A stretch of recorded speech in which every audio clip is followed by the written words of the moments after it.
Welcome to my channel Anand classroom. আমার channel Anand ক্লাসরুমে তোমাদের সকলকে স্বাগত, সকলকে নমস্কার জানিয়ে আজকে আমি কেজি 2 এর ইস্টুভলের কিছু সম্ভাব্য প্রশ্ন নিয়ে আলোচনা করতে চলেছি সেকেন্ড টার্মিনালের জন্য। তো তোমরা জানো কেজি 2 এর ইস্টুভল প্রধানত মৌখিক হয় বা ওরাল হয়। তো কিছু প্রশ্ন কিছু বার সেকেন্ড টার্মিনাল বা কিছু সময় লিখতে হয়। তো কেমন ধরনের প্রশ্ন মুখে থাকতে পারে, কেমন ধরনের প্রশ্ন লিখতে হতে পারে, তো সেগুলো নিয়েই আজকে আমি তোমাদের সামনে আলোচনা করতে চলেছি। আর তোমাদের যদি ভিডিওটা ভালো লাগে অবশ্যই চ্যানেলটাকে লাইক এবং সাবস্ক্রাইব করতে ভুলো না। তো চলো শুরু করা যাক। তো দেখো, আজকে আমি তোমাদের সামনে কেজি 2 এর ইস্টুভলের সম্ভাব্য প্রশ্ন বা বলতে পারো সাজেশন নিয়ে আলোচনা করতে চলেছি, যেগুলো তোমাদের পরীক্ষায় আসার সম্ভাবনা রয়েছে। তো দেখো, তোমরা জানো যে তোমাদের পরীক্ষা 50 নাম্বার 50 নাম্বার এবং সময় থাকে 1.5 ঘন্টা। তো চলো কেমন ধরনের প্রশ্ন তোমাদের পরীক্ষায় আসতে পারে সেগুলো একবার দেখে নাও। দেখো, number 1, answer the following question. A, how old are you, তোমার বয়স কত? B, where do you live, তুমি কোথায় বাস করো? C, where do you read, তুমি কোথায় পড়ো? D, when does your school begin, তোমার স্কুল কটায় শুরু হয়?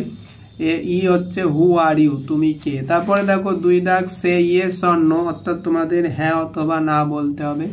দেখো, A, do you obey your teacher, তুমি কি তোমাদের শিক্ষকদের মান্য করো? B, do you make a noise in the class, তুমি কি ক্লাসে হইচই করো বা গন্ডগোল করো? C, do you pray to God, তুমি কি ভগবানকে প্রার্থনা করো? এবার দেখো D, should you keep your shoes and chappal in your proper order, তুমি কি তোমার চপ্পল বা জুতো ঠিকভাবে রাখো স্কুলে?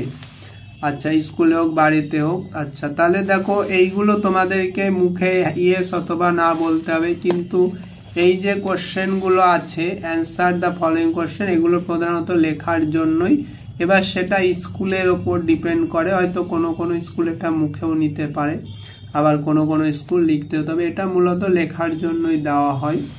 আচ্ছা, দেওয়া হয়েছে। আচ্ছা, তারপরে দেখো পরে, show the following parts of your body, অর্থাৎ এখানে আমি কিছু বডি পার্টস লিখেছি, এগুলো তোমাদের দেখাতে হবে। Skin, elbow, hair, nose, face. তোমরা যে সমস্ত বডি পার্টস গুলো আছে যেমন টাং, হ্যান্ড, লেগ, যে সমস্ত বডি পার্টস তোমাদের স্কুলে শিখায়, পেয়ারের সময় শিখে, সেই বডি পার্টস গুলো তোমরা ভালো করে পড়ে যাবে বা সেগুলো ভালো করে মনে রাখবে। তারপরে দেখো 4 number, say the names of 3 kind of vegetable animal foods, অর্থাৎ 3 রকমের সবজির নাম, প্রাণীর নাম, ফলের নাম। আমি এখানে এগুলো দিয়েছি, তোমরা চাইলে এগুলো আরো যে সমস্ত রকম আইটেমগুলো আছে যেমন ফ্লাওয়ার হতে পারে, তারপরে হচ্ছে তোমাদের প্লান্ট হতে পারে, বিভিন্ন রকম যেগুলো তোমাদের বইয়ে মেইনলি আছে সেগুলো তোমরা ভালো করে পড়ে যাবা, তবে এগুলো আসার মতো।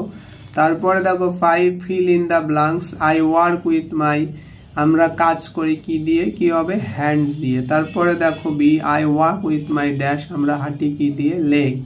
তারপরে দেখো C, I smell with my nose, আমরা নাক দিয়ে গন্ধ নিই। অর্থাৎ এই ধরনের যে পার্টগুলো আছে সেগুলো তোমরা ভালো করে পড়বে। তারপরে দেখো 6, say the Anandabani, recite the Sanskrit shloka. তারপরে C, sing the Prabhas song, তোমাদের যে আনন্দবাণী আছে যেটা হলো লাইফ ফর ইউর আইডিওলজি, হ্যাঁ, যেটা আছে। তারপরে সংস্কৃত শ্লোক যেটা আছে, যেটা হচ্ছে তোমাদের সাতু ভবতী দরিদ্রা। আর প্রভাস সঙ্গীত যেটা হলো যে আমায় ছোট্ট একটি মন দিয়েছ অনেক আশা রেখে। এইগুলো তোমরা ভালো করে পড়বে, কারণ এখানে কিন্তু তোমরা বেশি স্কোর করার জায়গা এগুলোই। আর প্র্যাকটিক্যাল যেটা, এখানে তোমরা এগুলো তোমাদের পিটিতে যেগুলো শেখানো হয় যে hands up, move your fingers, তারপরে যেমন বলা হয় হ্যান্ডস ডাউন, এই জিনিসগুলো তোমরা ভালো করে বাড়িতে প্র্যাকটিস করবে। আর পিটি হচ্ছে প্রথম 4 নম্বর যে 1, 2, 3, 4, এই 4টে পিটি ভালো করে করে, অর্থাৎ আশা করা যায় এর মধ্যে থেকেই তোমাদের পিটি দেবে বা পিটি করতে দিতে পারে পরীক্ষার হলে। তো এই হচ্ছে আলোচনার বিষয়। আজকের আলোচনা এই পর্যন্ত। আর তোমাদের যদি কোথাও বুঝতে অসুবিধা হয় অবশ্যই তোমরা কমেন্ট বক্সে কমেন্টের মাধ্যমে জানিও। সো তোমরা ভালোভাবে পরীক্ষা দিও। So that's all for today.